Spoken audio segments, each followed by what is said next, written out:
आपका स्वागत है सीटीपी मस्ती चैनल पे।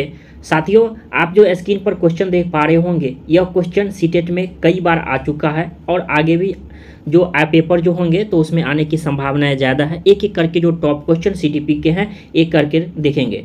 जैसा कि आप देख पा रहे होंगे, जिसमें कहता है कि यदि एक बच्चे की मानसिक आयु 5 वर्ष है, मैं ऐसे बताऊंगा जिससे आप क्या कर सकते हैं। वैसे लोग जो ऐसे सवालों को बनाने से डरते हैं, तो आज के बाद यह डर जो है यह खत्म हो जाएगा, ठीक ना। तो कहता है कि एक बच्चे की मानसिक आयु 5 वर्ष है, साथ साथ इसकी वास्तविक आयु 4 वर्ष है। देखिए, मानसिक आयु पहले समझने की कोशिश कीजिएगा। मानसिक आयु क्या होता है? मानसिक आयु का मतलब होता है बच्चा जो है ना, 5 साल का बच्चा कैसे सोचता है ना, ठीक ना, उसकी वे एज जो है ये आ चुका है। कहने का मतलब ये है 5 साल के बच्चा कैसे सोचता है, ठीक ना। जब वो 5 साल में चला जाता है तो वो उसकी मानसिक आयु कहलाता है। और वास्तविक जो आयु जो होता है जब बच्चा जन्म लेता है, ठीक ना, रियल डेट ऑफ बर्थ जो होता है ये बच्चा का वास्तविक आयु कहलाता है। तो आपसे पूछा जा रहा है कि बुद्धि लब्धि क्या होता है, यानी आईक्यू आपसे पूछा जा रहा है, ठीक। तो बनाएंगे कैसे? तो इसका फॉर्मूला होता है, और फॉर्मूला क्या होता है? मानसिक आयु, ठीक ना, बट्टा क्या होता है? वास्तविक आयु, जिसे हमें कहते हैं MA बट्टा CA। क्या कहते हैं? MA बट्टा CA गुने क्या कर सकते हैं? 100, ठीक ना। तो हमेशा याद रखिएगा MA, ठीक ना, तो उसके बाद CA मेंटल एज हुआ, और CA जो होता है हमारा क्रोनोलॉजिकल एज होता है, या ठीक ना। तो हमेशा आपको याद रखना है कि मानसिक आयु को आपको सबसे ऊपर में रखना है, ठीक। जैसे मानसिक आयु हुआ तो 5 हुआ, ठीक। वास्तविक आयु को नीचे रखिए और उसके बाद 100 से क्या करें? मल्टीप्लाई कर देंगे। तो 4 कर देंगे तो क्या हो जाएगा? 25 चौका आपका कट जाएगा। तो 25 को फिर 5 से जैसे ही मल्टीप्लाई करेंगे तो आपका क्या आ जाएगा? उत्तर 125 आ जाएगा। इसका मतलब होता है कि बच्चे की जो IQ है यानी बुद्धि लब्धि है वो आपका 125 है, यानी ऑप्शन नंबर ए जो है ये सबसे क्या हो जाएगा? आपका ये करेक्ट हो जाएगा, ठीक ना। तो ऐसे आप बना सकते हैं कि मानसिक आयु को हमेशा आप ऊपर में लिखेंगे, उसके बाद वास्तविक आयु को, और उसके बाद क्या करेंगे? 5/4 हुआ, और उसके बाद क्या हुआ? आप ऐसे कर देंगे तो कट जाएगा, तो क्या हो जाएगा? 25 और 25 पंचे 125, यानी फर्स्ट नंबर ऑप्शन सही हो जाएगा, ठीक ना। तो अब तो आप समझ गए होंगे। अब तो प्रश्न अगर पूछा जाए तो गलती तो नहीं होना चाहिए, ठीक ना। अगला क्वेश्चन देखते हैं, एक एक करके अच्छे से समझने की कोशिश करते हैं, क्योंकि देख सकते हैं कह रहा है अगला है मनोविज्ञान शिक्षा का आधारभूत विज्ञान है, यह किसने कहा है? देखिए, थॉट से 1 नंबर का क्वेश्चन आपके सीटेट में आता है। तो यहाँ पूछा गया है कि मनोविज्ञान जो होता है यह शिक्षा का आधारभूत विज्ञान होता है। आधारभूत का मतलब होता है बेसिक में, हमारा जो सबसे इम्पोर्टेंट होता है। यह किसने कहा है? तो आप याद रख सकते हैं यह स्किनर महोदय का है। किसका है? स्किनर महोदय का है। तो आप इन्हें याद रख सकते हैं, ठीक ना। अगला नंबर क्वेश्चन जैसा कि आप देख पा रहे होंगे, यह क्वेश्चन आपके परीक्षाओं में कौन ऐसा ईयर नहीं है जिसमें आपको यह क्वेश्चन नहीं पूछा गया है, ठीक ना। प्रत्येक साल देखा गया है कि आपके सीटेट में 3 से 4 नंबर यहाँ से प्रश्न पूछे जाते हैं, और कैसे पूछे जाते हैं ये भी देखेंगे। देखिए, एक एक कर को मैं समझाने की कोशिश करूँगा, जिससे आपको कहीं भी अगर बेसिक नॉलेज अगर आपके पास भी नहीं है फिर भी आपका गलती नहीं होगा। मैं ट्रिक भी बता रहा हूँ। जैसे देख रहे, एक एक करके समझते हैं। जैसे कहता है पढ़ने की अक्षमता, तो क्या होगा? आपका डिसलेक्सिया होगा। डिसलेक्सिया को ही क्या कहते हैं? एलेक्सिया कहते हैं। डिसलेक्सिया। जब पढ़ने की बात हो तो क्या होगा? डिसलेक्सिया। लिखने की बात हो तो डिसग्राफिया। जैसे मान लीजिए आप मैथ चार्ट पेपर बनाते होंगे तो ठीक ना, तो ग्राफ बनाते हैं। जैसे ग्राफ बनाते हैं तो क्या करते हैं? ये आपको लिखना पड़ता है। क्या करता है? ये आपको लिखना, चार्ट पेपर बनाना पड़ता है। तो जब लिखने की बात आए तो क्या होगा? ग्राफ होगा, ठीक ना। तो क्या होगा? लिखने में क्या होता है? हमारा यह डिसग्राफिया होता है। तो ऐसे अगर आपका कैलकुलेशन से संबंधित हो कि बच्चे में कैलकुलेशन से प्रॉब्लम होती है तो क्या होगा? आपका यह डिसकैलकुलिया कहलाता है। तो इस प्रकार 3 को याद रखना है। पहला आपका डिसलेक्सिया यानी पढ़ने की अक्षमता, यानी बच्चे में अगर पढ़ने की प्रॉब्लम होती है तो हमारा यह क्या कहलाता है? डिसलेक्सिया कहलाता है।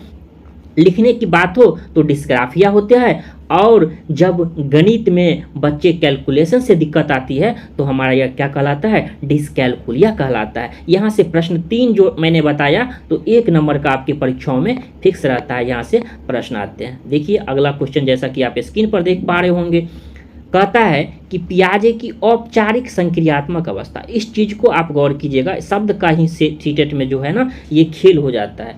कहता है कि पियाजे की औपचारिक संक्रियात्मक अवस्था की हमारा आयु जो अवधि है यह किस में आ जाता है, ठीक ना।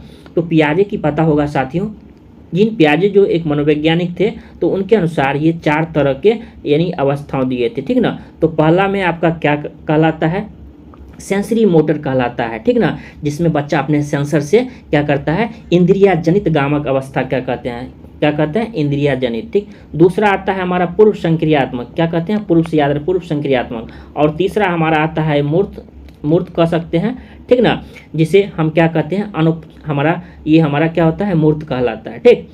जिसे आप क्या कर सकते हैं, अनौपचारिक भी कह सकते हैं। और चौथा हमारा जो आता है ये औपचारिक, ठीक ना, क्या आता है, जिसे अमूर्त भी कह सकते हैं और औपचारिक से भी कह सकते हैं। तो हमारा यह 11 वर्ष से ऊपर होता है, यानी 11 से क्या होता है, ये हमारा 11 से ऊपर होता है। तो हमारा ये हुआ, पहला में ये हुआ, दूसरा में ये हुआ और तीसरा में ये हुआ। फर्स्ट ये हुआ, दूसरा ये हुआ और तीसरा ये हुआ और चौथा ये हुआ। तो चौथा की जहाँ तक बात है, कह रहा है औपचारिक संक्रियात्मक अवस्था, तो आपका क्या हो गया, ये ऑप्शन नंबर डी जो है यह करेक्ट हो गया। तो ऐसे प्रश्न जो है आपको परीक्षाओं में देखने को मिलेंगे।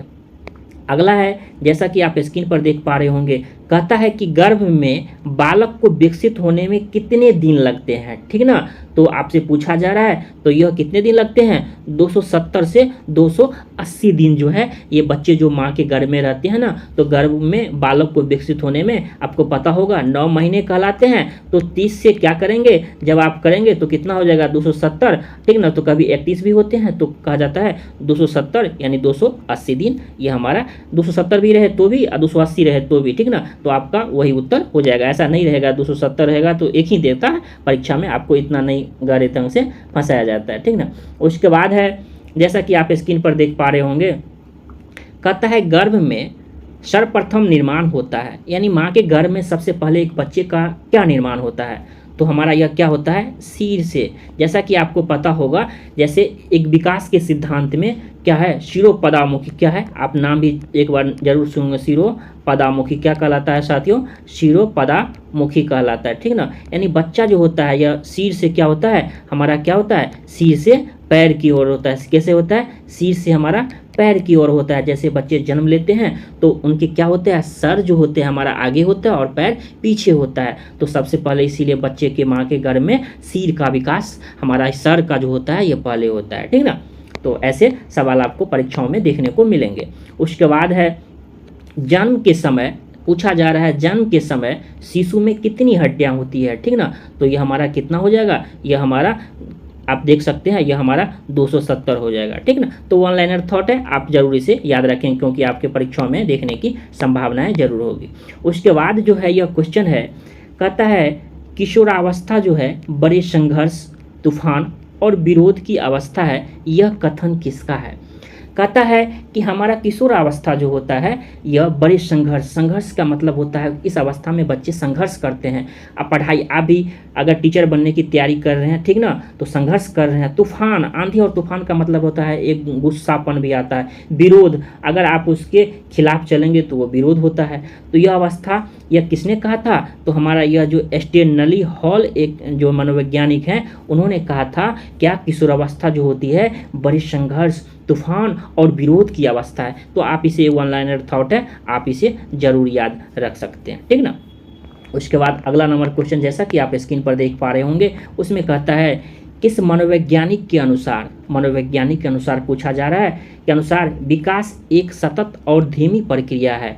तो हमारा यह किसके हो जाएगा, यह आपका स्किनर हो जाएगा। तो आप याद रख सकते हैं किस मनोवैज्ञानिक के अनुसार विकास जो है सतत और धीमी प्रक्रिया है। मतलब क्या, एक हमारा सतत मतलब होता है कंटिन्यूअस, और धीमी प्रक्रिया का तात्पर्य होता है एक एक करके स्टेप बाइज हमारा यह प्रक्रिया होता है। यह किस मनोवैज्ञानिक का कथन है, तो मनोवैज्ञानिक कथन से भी आपके 1 से 2 नंबर जो है यह फिक्स है सीटेट में जो पूछे जाते हैं, तो इन्हें भी आप याद रख सकते हैं, ठीक ना। उसके बाद आपका अगला क्वेश्चन, जैसा कि आप स्क्रीन पर देख पा रहे होंगे, अगला क्वेश्चन है विकास में वृद्धि।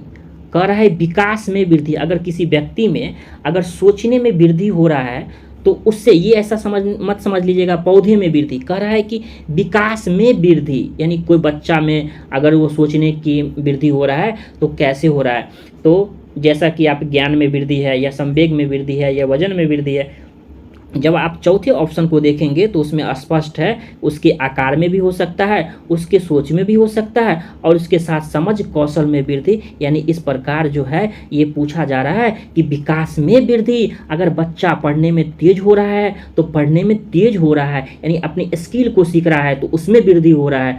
बच्चे में जो है ये क्या आ रहा है, मैच्योरिटी आ रहा है कि हम आप ये गलती नहीं करेंगे, यानी अब ऐसी गलती को दोहराना नहीं चाहता, उसकी वृद्धि हो रही है, उसका विकास हो रहा है, ठीक ना। तो वृद्धि का सेंस ये नहीं पौधे का आप लंबाई चौड़ाई से, यानी विकास में वृद्धि हो रहा है। आप इस चीज को समझेंगे ना तो आकार, सोच, समझ और कौशल में वृद्धि, आपका ऑप्शन नंबर डी जो है यह करेक्ट हो जाएगा, ठीक ना। उसके बाद अगला नंबर क्वेश्चन, जैसा कि आप स्क्रीन पर देख पा रहे होंगे, कहता है कि बालक का विकास, एक बालक का जो है विकास है उसका परिणाम है। तो क्या है, तो हमारा यह वंशानुक्रम होता है या वातावरण, या वंशानुक्रम या वातावरण की अंतःक्रिया का या आर्थिक क्रिया का।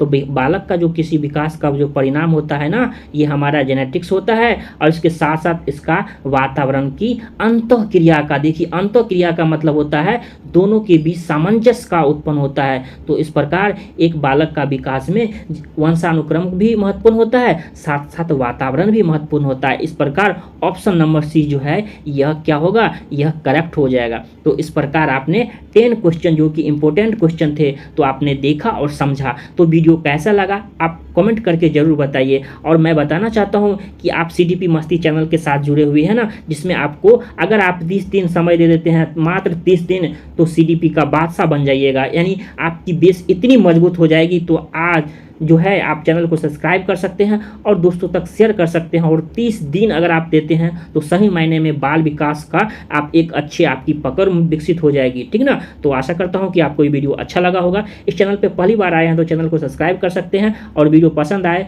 तो लाइक जरूर कीजिएगा और दोस्तों तक जरूर पहुँचाइएगा। धन्यवाद। जय हिंद, जय भारत।